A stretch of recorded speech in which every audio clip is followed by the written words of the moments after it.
O Jardim do Éden. Nossa mais duradoura lenda. Uma história contada por uma civilização após a outra.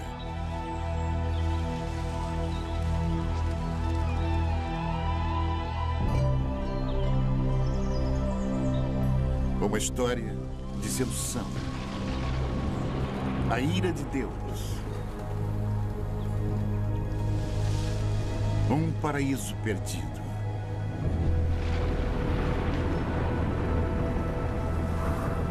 Mas será somente uma fábula?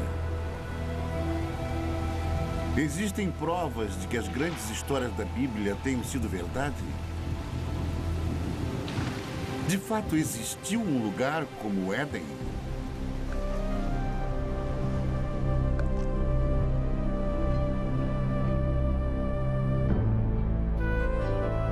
Hoje, a procura pelo Jardim do Éden nos leva a uma terra seca e abandonada, a um lugar chamado Mesopotâmia. Mesopotâmia. Retorno ao Éden.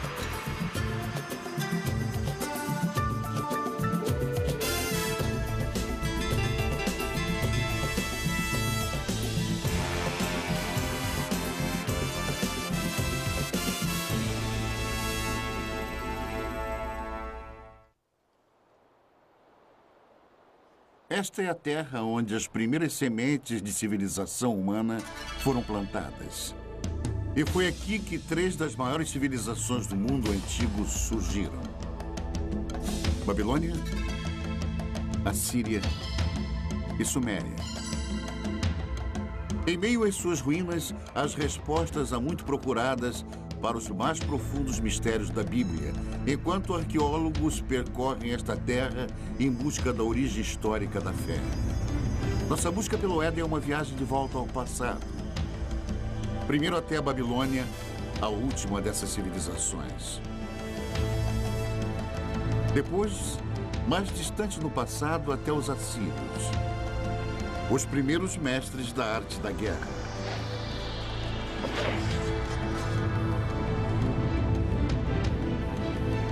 E, finalmente, um momento no passado tão longínquo que somente o Éden poderia ter precedido. Até a Suméria e a criação da civilização em si. O grande arco da crescente fértil. Ao longo de mais de 6.000 anos, esta rica terra, situada entre os rios Tigres e Eufrates, deu início às primeiras grandes civilizações. Os gregos a chamam de Mesopotâmia. Nós chamamos de Iraque. Subpondo as camadas da história daqui, podemos trilhar as origens de nossas histórias mais antigas e nos transportar às raízes mais profundas da fé. Nossa jornada começa na margem oeste da Mesopotâmia, em Israel. Uma descoberta casual em 1947 voltaria a atenção do mundo para a arqueologia e para a Bíblia. 2 pastores beduínos estão conduzindo seu rebanho de cabras pelos rochedos de Qumran, alguns quilômetros a leste de Jerusalém. No calho do deserto, eles notaram uma pequena caverna oculta num declive rochoso curioso. Um começa a subir. Não é raro encontrar artefatos antigos e valiosos nestes penhascos.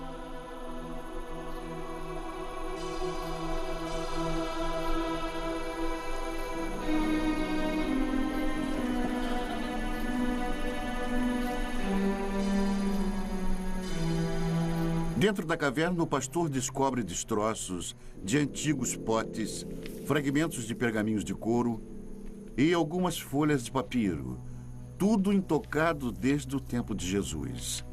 Estas escrituras de uma seita judaica monástica chamada Essênios viriam a ser conhecidas em todo o mundo como os manuscritos do Mar Morto. Nas cavernas ao redor, centenas de papiros antigos seriam eventualmente descobertos. Uma delas provou ser a primeira versão do Antigo Testamento, incluindo os 5 primeiros livros fundamentais, conhecidos pelos judeus como Torá. Os manuscritos do Mar Morto imediatamente se tornaram foco de um tremendo alvoroço internacional, enquanto eruditos e teólogos disputavam a posse e os significados deles. E a sensação foi importante. Isto foi descrito como um dos achados arqueológicos mais importantes. E são muito valiosos para os judeus, porque eram judaicos. Eles vêm de um período fundamental na história judaica. E muito valiosos para os cristãos, porque são contemporâneos de João Batista, Jesus e por aí vai. Portanto, são muito informativos. Mas, além disso, temos uma grande ligação emocional a esta obra. A Bíblia sempre foi um livro lido sob 2 pontos de vista: o sagrado e o histórico. Mas o tradicional Torá é sempre escrito à mão. As palavras são lidas enquanto o escriba escreve. Portanto, se tornam uma oração. E cada Torá é considerado sagrado a partir do momento que é escrito. Mas a precisão histórica da Bíblia nunca foi de fato comprovada. É um trabalho que continua até hoje.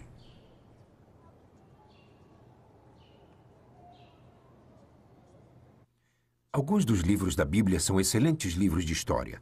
Aliás, os primeiros livros históricos que existem, e muito preciosos, pois temos comparado com outras fontes, e eles mostraram ser muito preciosos. Por isso são tão importantes.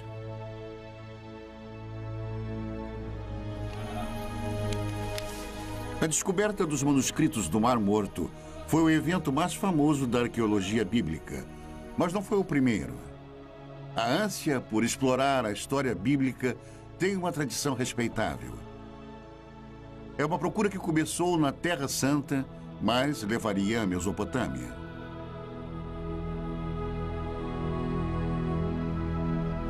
Ao longo da história, viajantes místicos e fiéis têm sido trazidos aos locais onde as grandes histórias da Bíblia ocorreram. Mas com a chegada do século XIX, um novo tipo de peregrino procurou fortificar sua crença na Bíblia através da recente ciência da arqueologia. Certamente não poderia haver confirmação maior de sua fé do que provar que a história bíblica foi real. O primeiro propósito dos arqueólogos bíblicos foi localizar lugares mencionados nas narrativas bíblicas e ver se alguma ilustração daqueles contos poderia ser encontrada. Para usar a cerâmica antiga, as antigas muralhas da cidade, as antigas armas como ilustrações de histórias bíblicas que todos eles haviam aprendido na infância.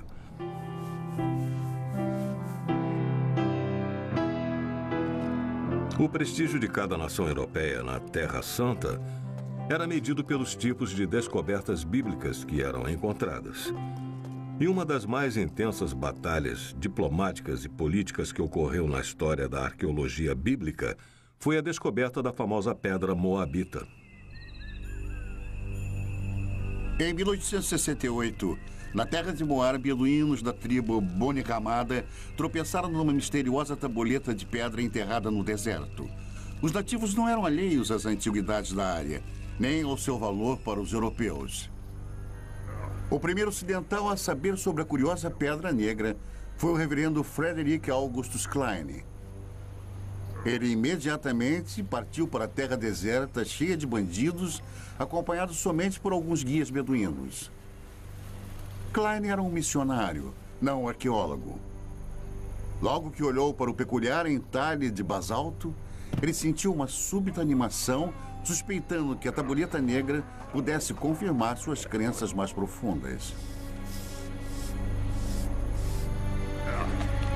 Ele examinou a pedra e fez um molde simples da inscrição.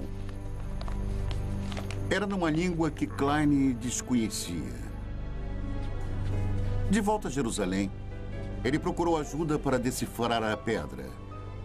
Quando a notícia do achado começou a se espalhar, as ruas e bazares fervilhavam com os rumores de uma nova descoberta. A inscrição na pedra provou ser o relato do rei Moabe sobre uma batalha também descrita na Bíblia. Pela primeira vez, ali estava uma confirmação escrita, gravada na pedra, de uma história da Bíblia. Duas fontes de um mesmo evento. Para os fiéis, aquela era a prova que estavam procurando. Uma evidência concreta da precisão histórica da Bíblia. Muitos quiseram comparar a pedra, mas os beduínos tinham motivos para desconfiar. No passado haviam sido trapaceados, até mesmo roubados, por caçadores europeus de tesouro. Supondo que algo tão estimado pelos europeus devesse conter ouro, eles jogaram a pedra no fogo na esperança de quebrá-la. Quando o fogo esquentava a pedra, eles derramavam água sobre ela e repetiram isso várias vezes, até que finalmente ela explodiu. Eles não encontraram ouro algum, e a pedra estava destruída.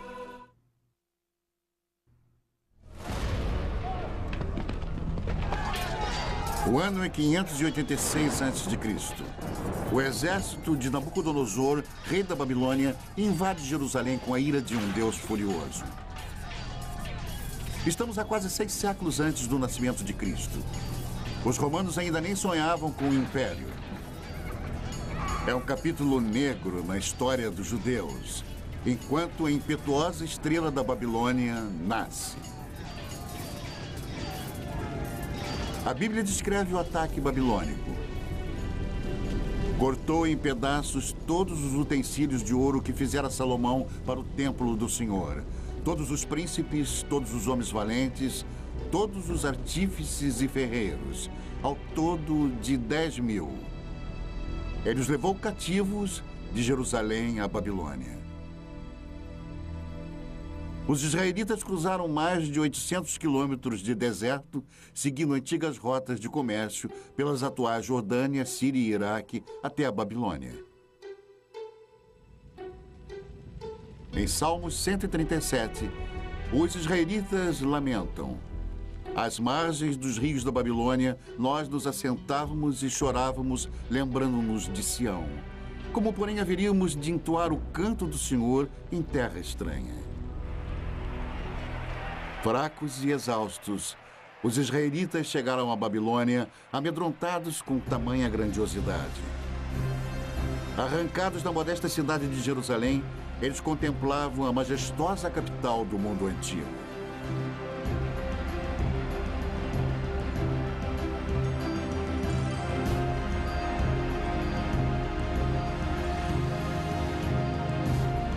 Mas, de alguma forma, os israelitas conseguiram mais do que entoar o canto do Senhor nesta terra antiga.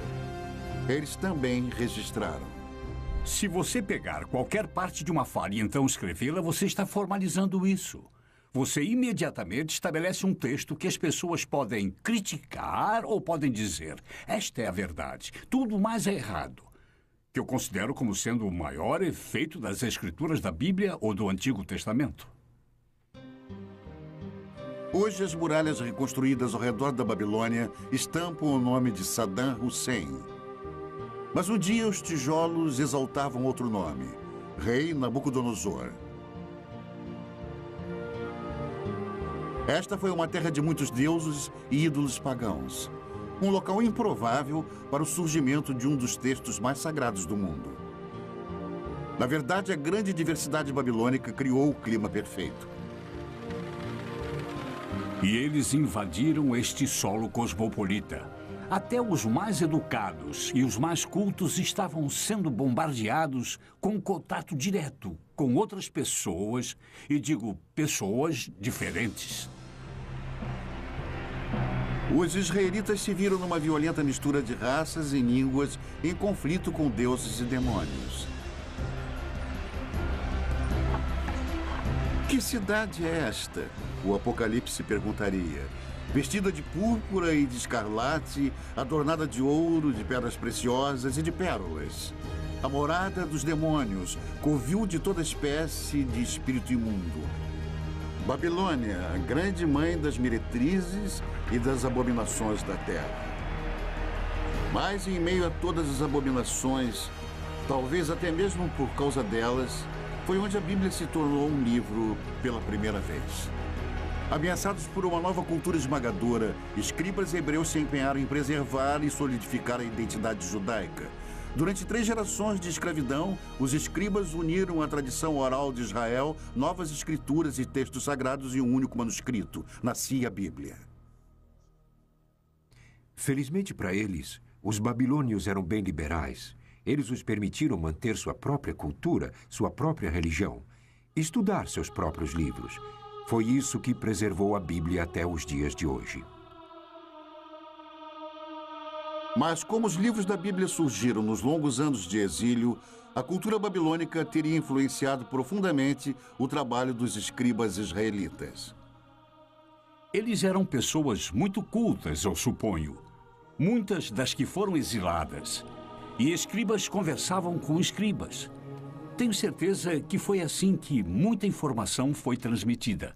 E a troca de ideias e conhecimento deve ter sido, eu diria, devastadora, deve ter sido extraordinária. A Bíblia eventualmente refletiria as histórias e tradições dos babilônios e até mesmo das primeiras civilizações mesopotâmicas. Os israelitas não podiam ignorar a cultura próspera e os grandes monumentos babilônicos. Seus templos estavam entre as maiores construções do mundo antigo. Construções públicas enormes, uma via processional, o palácio de Nabucodonosor, com seus legendários jardins suspensos, palmeiras, o rio. Se você tivesse cruzado o portão de Ishtar, teria sentido o odor da brisa. E era intencional. Você estava na presença de algo poderoso. Mas por todos os lados estava a cidade, as pessoas, os plebeus.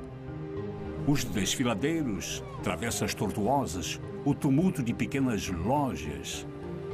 Multidões de pessoas caminhando, pequenos bairros, amontoados, cheios de vida.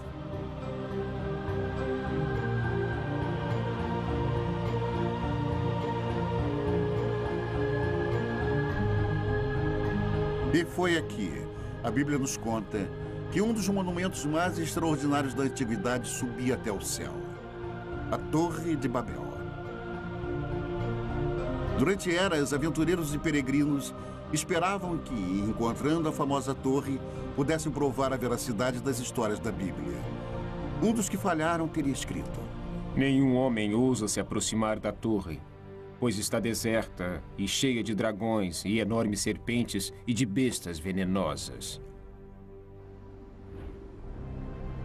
Viajantes medievais afirmaram ter encontrado a torre.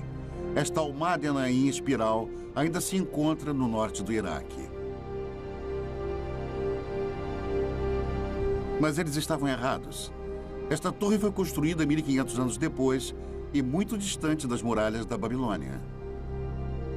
Talvez a mais intrigante possibilidade tenha sido feita por Robert Caldwell, um arqueólogo alemão no início do século. Ele descobriu uma trincheira retangular com alguns tijolos restantes.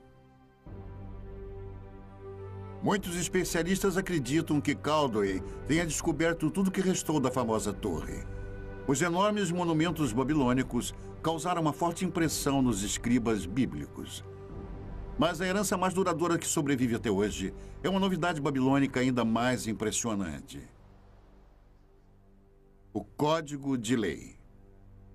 A Babilônia foi a primeira civilização na Terra a ter um código de lei escrito. A pedra, originalmente esculpida, é uma importante relíquia perdida por centenas de anos. Ela apareceria no final do século XIX. Uma pedra esculpida com um dos mais importantes documentos legais de todos os tempos. 1200 anos antes dos israelitas serem levados em cativeiro, o rei da Babilônia mandou esculpir uma pedra com as leis que carregam o seu nome. Código de Hammurabi.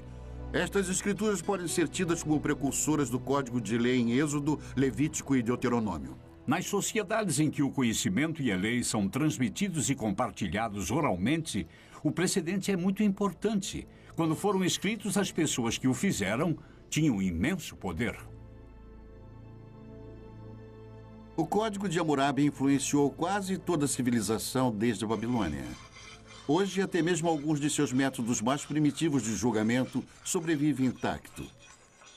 Hammurabi descreve um ritual chamado aprovação. Um teste doloroso, até mesmo mortal, de culpa ou inocência. Em algumas remotas tribos beduínas, a aprovação ainda é praticada tal como era feita no tempo de Hammurabi. Nesta rara filmagem, um sagrado chamado Mubashi irá julgar os acusados examinando suas línguas após eles lamberem uma colher de ferro quente.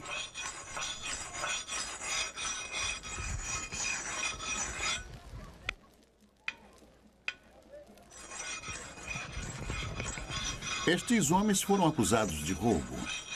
Eles devem se submeter à aprovação ou serem considerados culpados por omissão.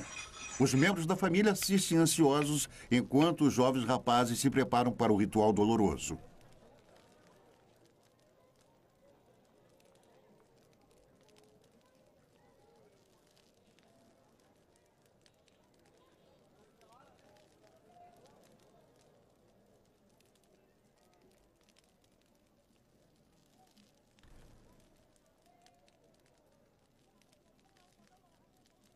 A água não alivia a dor. É para limpar e purificar o bebedor e prepará-lo para o julgamento. O homem sagrado reza e depois examina as línguas queimadas, buscando um sinal de Deus. Apenas o Mubashi pode definir o culpado ou inocente e somente ele irá determinar o destino destes homens. Finalmente, um veredicto. Um homem é considerado inocente para grande alívio de sua família. O outro não teve tanta sorte. Declarado culpado, ele irá pagar pelo seu crime. A aprovação é um intrigante reflexo atual de Hammurabi, mas suas leis chegam ainda mais diretamente ao presente através da Bíblia. Hammurabi estabeleceu leis. Ele não inovou nada. Ele apenas estabeleceu por escrito as leis às quais eram realizadas pelos antecedentes há centenas, se não milhares de anos. Olho por olho, dente por dente, e princípios como este, muitos dos quais ainda se encontram.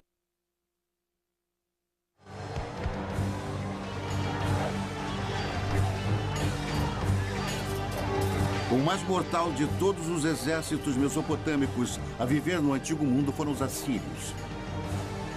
Na Bíblia, eles são os símbolos definitivos da tirania de sangue e opressão impiedosa.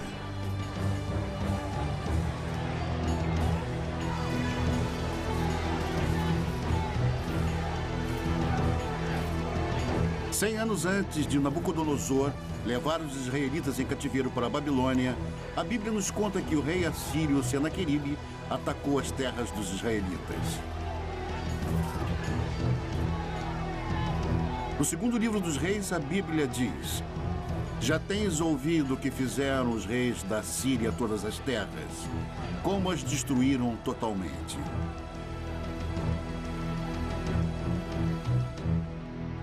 Os assírios eram dominados por reis déspotas. Eles acreditavam no poder absoluto. E poder absoluto significa controle. E o poder absoluto quase que invariavelmente se mantém no poder graças à eficiência e força militar. E os assírios mantinham uma enorme máquina de guerra forte e eficiente. E nas paredes dos palácios dos reis assírios estavam as narrativas de algumas de suas expedições, escritas de forma vaidosa, gloriosa, grandiosa e eloquente.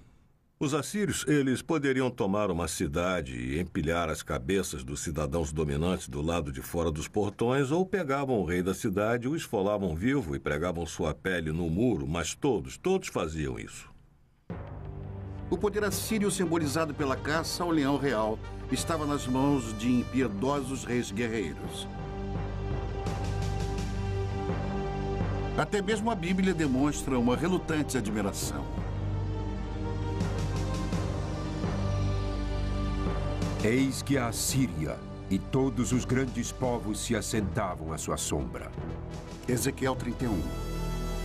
Enquanto a cidade de Roma estava no início, a Assíria era o maior império do mundo. Por mais de 1000 anos, os detalhes sobre a civilização assíria eram poucos, Até a grande capital, cidade de Nínive, era desconhecida pelo mundo moderno. Então, em 1852, estas ruínas abandonadas foram exploradas pelo arqueólogo britânico Austin Henry Lerdy. O que Lerdy encontrou aqui no norte do Iraque foi nada menos do que a morada real de Nínive, um tesouro intacto da civilização assíria. Cavando a terra como um minerador, Lerdy descobriu grandes touros alados e obras de arte espetaculares escondidas dos olhos humanos por um milênio. O mundo estava admirado e vibrante com a nova descoberta. Nínive era outra cidade bíblica encontrada, mais uma confirmação da precisão histórica da Bíblia. Porém, a mais fenomenal das descobertas de Lerdy foi a grande biblioteca de Nínive, uma extraordinária coleção de 22 mil tabuletas de barro gravadas com a escrita cuneiforme dos assírios.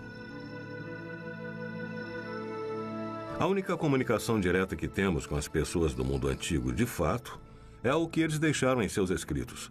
Podemos saber, através disso, o que eles comiam, como era a sua medicina, como era a vida em família, como era a sua política e como viam a religião.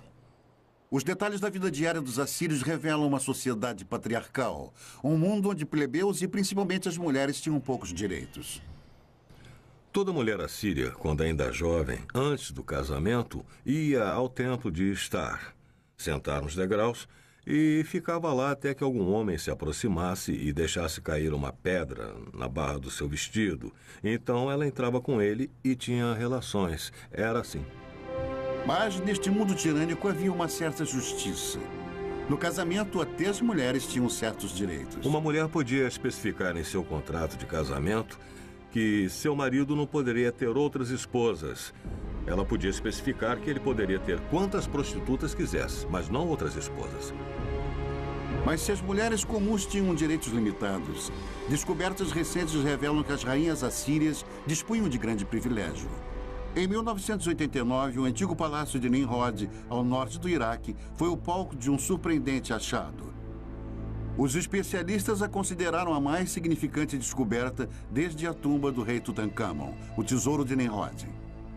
Enquanto nós limpávamos uma das salas, descobrimos que havia algumas indicações de um túmulo no subsolo. Nós tiramos tudo e tentamos nos dividir. E descobrimos que ali havia corpos de pelo menos 2 rainhas. Densos braceletes de ouro ainda enfeitavam os seus ossos. Um tesouro real, enterrados há mais de 2000 anos. Esta filmagem memorável, feita por arqueólogos iraquianos, é um registro exclusivo de suas extraordinárias descobertas. Pela primeira vez, a tumba de uma rainha assíria foi encontrada intacta. A sepultura real ainda exibia uma maldição para proteger suas ocupantes. Para aquele que abrir o lacre e me retirar de minha tumba, que seu espírito vague sedento sob os amargos raios do sol, e que os poderosos deuses do inferno permitam que seu corpo e sua alma jamais encontrem um descanso eterno. Ignorando a maldição, os arqueólogos escavaram mais de 56 quilos de joias lindamente esculpidas, globos de cristal e requintados entalhes. Os antigos assírios eram mestres ourives e artesãos. Mas o valor desse tesouro é bem mais alto do que vale em ouro. Quando mortas, as rainhas assírias esbanjavam riquezas. Mas em vida foram seus reis que fizeram história. Reis com sede de impérios. No ano de 701 a.C., o rei Senaqueribe e seu exército se puseram a caminho do deserto em direção ao mar Mediterrâneo. Os corajosos assírios estavam determinados a conquistar tudo que passasse em seu caminho. As cidades de Judá, inclusive Jerusalém, e seu rebelde rei Ezequias. Fortalezas e mais fortalezas tombavam diante dos assírios, mas foi a cidade de Laquis cuja brutal destruição está nos registros históricos e na Bíblia. O cerco a Laquis É um ótimo exemplo de como o exército assírio invadiu a cidade, a cercou, a sitiou e a conquistou, e levou seus habitantes como escravos, os que não foram executados, homens, mulheres e crianças. A técnica era muito simples, era uma conquista bruta, rápida e sistematicamente eficiente. E nos baixos relevos dos palácios assírios, dá para ver os mecanismos de cerco, os soldados avançando nas colinas com os escudos por cima os protegendo dos entulhos atirados. Mas eles não tinham chance. Os outros eram soldados profissionais, eram uma máquina.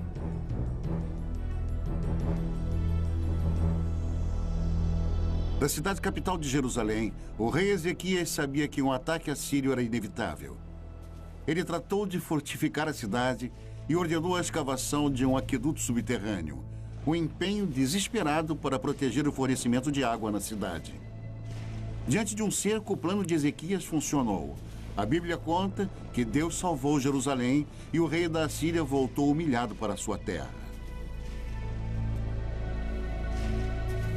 A versão de Senaqueribe do conflito foi encontrada num prisma de argila enterrado em Nínive. Ele se equipara com a história da Bíblia nos mínimos detalhes, mas seu ponto de vista é bruscamente diferente. Mas quanto a Ezequias, o judeu que não se curvou em submissão ao meu domínio, 46 de suas cidades fortemente muradas eu ataquei e conquistei. O esplendor de minha autoridade o derrotou. As histórias são contadas de ângulos diferentes, mas estão de acordo. Se você tiver que contar sobre o que aconteceu hoje, e se tiver que contar, contaremos histórias diferentes. Temos a história de Senaqueribe invadindo este país. Cada uma conta basicamente sobre o mesmo evento histórico, completamente sem contradições. Sem contradições, exceto uma. O resultado na versão de Senaqueribe, Ezequias está confinado em Jerusalém como um pássaro na gaiola. Mas, segundo a Bíblia, os exércitos assírios estão contidos nas muralhas de Jerusalém. Este talvez seja o primeiro exemplo de manipulação de informações. O Deus dos israelitas dá a última palavra. Eu vou destruir os assírios em minha terra, a Bíblia diz. E assim disse o Senhor que os assírios serão derrotados. Muito antes, o Onipotente tinha desperdiçado uma civilização inteira. Não há uma única menção do nome deles na Bíblia, mas eles foram chamados Sumérios e contaram a história de uma grande inundação.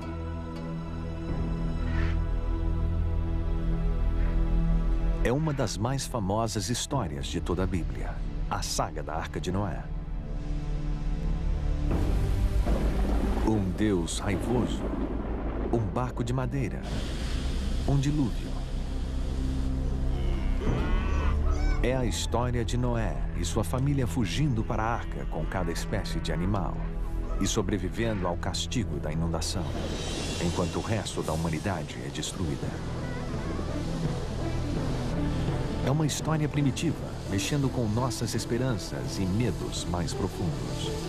Uma história encontrada na Bíblia, mas também em outro texto antigo, um texto descoberto nas ruínas dos Sumérios. No começo deste século, um grupo de blocos mesopotâmicos foram traduzidos.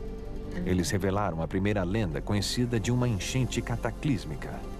O primeiro épico escrito do mundo é a história do mítico rei Gilgamesh. A história dele sobre uma grande enchente precede a da Bíblia por pelo menos 2000 anos. Por 7 dias e 7 noites, uma enchente tinha invadido a terra e o barco gigante foi lançado pelas tempestades. O barco navega até uma montanha. Ele solta os pássaros, que é a história que tem uma semelhança com a enchente bíblica. É uma história maravilhosa. Mais de 5.000 anos atrás, a história do grande dilúvio foi contada primeiro aqui, nas cidades antigas da Suméria: Uruk, Eridu e Ur. Na Suméria, encontramos o início de quase tudo que nos fez civilizados. Eles inventaram a roda, o governo e a jardinagem. Suméria, a primeira civilização na Terra. Em uma terra sem pedra, eles projetam tijolos de barro, como aqueles ainda feitos e usados hoje. E daqueles simples blocos de construção, eles levantaram os primeiros grandes monumentos, chamados zigurats, construindo templos que invadem dezenas de metros pelo ar. Os sumérios inventaram um minuto de 60 segundos e até mesmo o adolescente problemático. Onde você foi? Não fui em lugar nenhum. Se você não foi a lugar nenhum, por que fica perdendo tempo? Vá para a escola. Fique na frente do seu professor. Narre a sua lição de casa, escreva o seu trabalho. Você me entendeu? Sabemos sobre os sumérios, o que fizeram em suas vidas diárias, graças à mais impressionante invenção deles, a escrita. Nós conhecemos a mais antiga lenda deles e seus segredos mais íntimos, porque alguém escreveu. Foi algo que ninguém havia feito antes. É uma janela, mas uma janela que é composta de várias partes, algumas das quais podemos ver e algumas não. Nós necessitamos de muito mais do que temos. Então, o que temos é espetacular. Em alguns casos, nós também temos que ter em mente que há parte das vidas das pessoas que nunca vemos e que nunca veremos porque há pessoas cuja escrita não foi levada em conta. 5.000 anos atrás, alguém escreveu sua história na argila, nos dando uma ideia de um mundo no seu primeiro relance de civilização. Como um povo, os sumérios eram de certa maneira muito autênticos. Eles se preocupavam sobre conhecer outras pessoas e beber cerveja e coisas assim. E há várias coleções de poemas que relatam as preparações de uma mulher para o seu amante e como ela se veste e espera pelo seu amante. O centro desta civilização era a cidade perdida de Ur, onde se imaginava ser o lugar de nascimento de Abraão, o primeiro dos patriarcas bíblicos.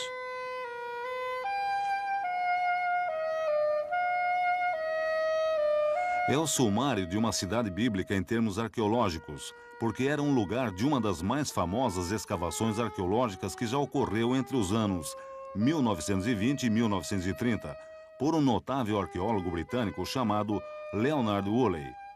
Um arqueólogo britânico descreveu a arqueologia como sendo a ciência dos detritos ou restos, o que é verdade. Mas me dê um arqueólogo que possa fazer pedras e ossos e tijolos e potes criarem vida. Leonard Woolley era assim. Ele pegaria pessoas num passeio por um pequeno quarteirão de Ur, onde as fundações da casa estivessem expostas, e conforme fossem andando, ele falaria da vida das pessoas que viveram nestas casas. Falaria sobre os fornos, as janelas, os tetos rebaixados, os móveis. E Ur, nas mãos de Woolley, ganhava vida. Woolley cavou este enorme buraco. Ele ia através da cidade e se tornava cada vez menor. E então havia esta inútil camada de lodo. E Woolley recontava como a mulher dele veio e olhou para aquilo. E ela era uma senhora simples. Olhou para aquilo e disse: "Oh, aquilo é a enchente." E luzes se acenderam. E Woolley disse que isto era uma evidência do dilúvio bíblico. E o que ele fez? Trouxe dinheiro. E Ur foi uma das escavações que foi vendida brilhantemente.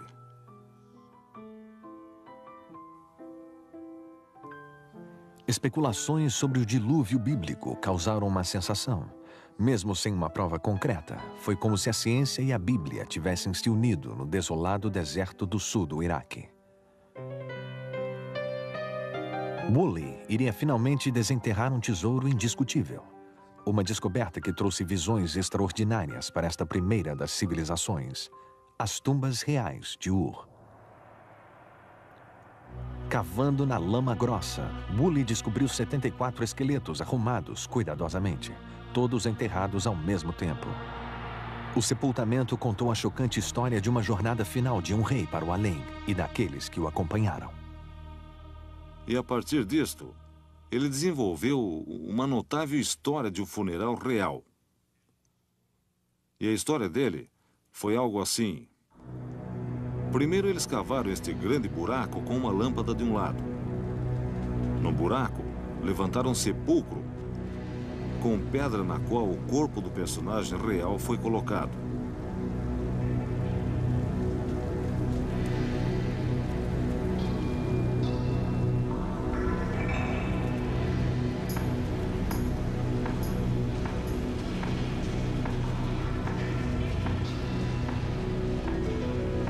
Então, a corte inteira entrou no buraco.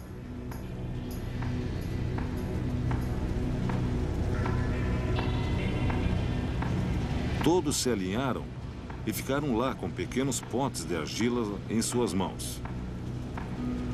E então, no sinal, todos beberam veneno.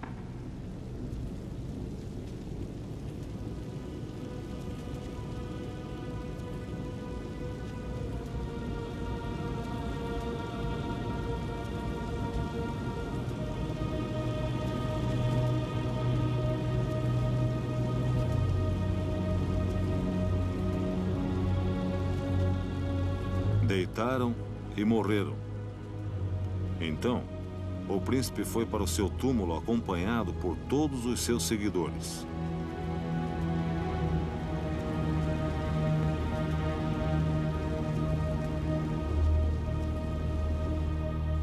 Isto se tornou uma das grandes descobertas, um dos maiores funerais contados na arqueologia da história antiga. A descoberta dos túmulos em Ur foi um triunfo para a arqueologia, revelando os segredos antigos da primeira civilização. Mas a ciência sozinha pode nos levar só até lá. Onde a trilha acaba, o épico de Gilgamesh traz as pistas atormentadoras finais. Pistas que nos levam de volta a um jardim e a um lugar chamado Paraíso.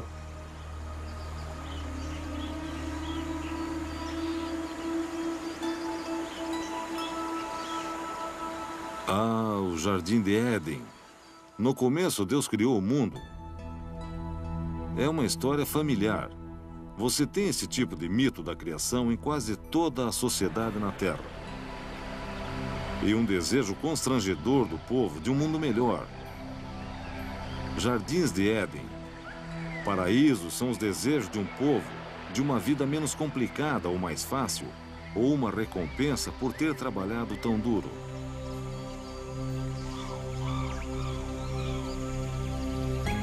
No antigo épico sumério de Gilgamesh, o nome dado ao paraíso é Dolmen.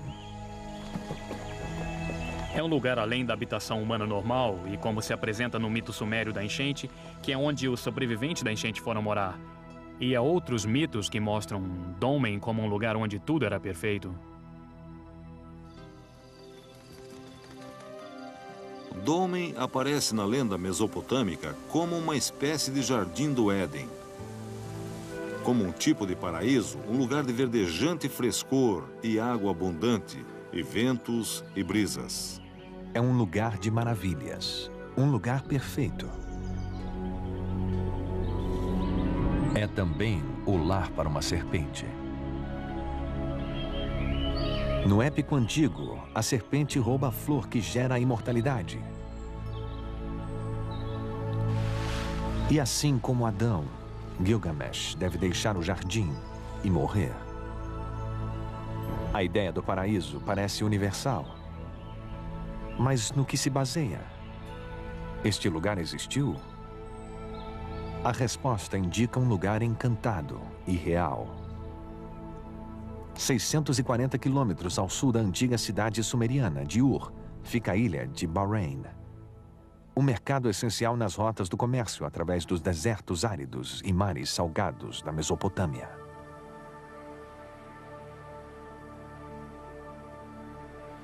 Hoje, Bahrein não é mais um paraíso, mas foi uma vez viçoso. Uma vez esta ilha teve água abundante e também abundante vida. Uma vez, há muito tempo, isto era Dolmen. Mas era o paraíso? Comparando com o deserto nos arredores, certamente parecia ser.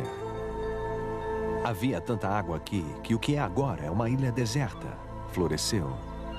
Era um jardim produzindo frutas suculentas. E havia pessoas aqui que aparentemente levavam uma vida abençoada. Mais de 85 mil túmulos encontram-se nesta paisagem, provavelmente mais do que em qualquer outro lugar do mundo antigo.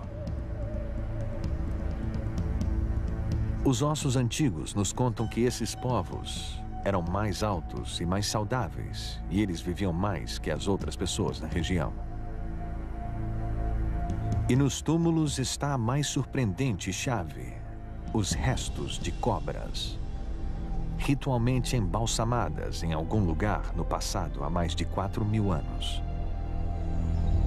Aqui em Bahrein, nós encontramos a serpente do mesmo jeito que a encontramos no épico de Gilgamesh e do mesmo jeito que a encontramos na Bíblia. Nossa jornada de volta ao tempo cruzou as terras onde os babilonianos, os assírios e os sumérios antigos uma vez estiveram. É possível se arriscar ainda mais para a terra que oculta as pegadas de Adão?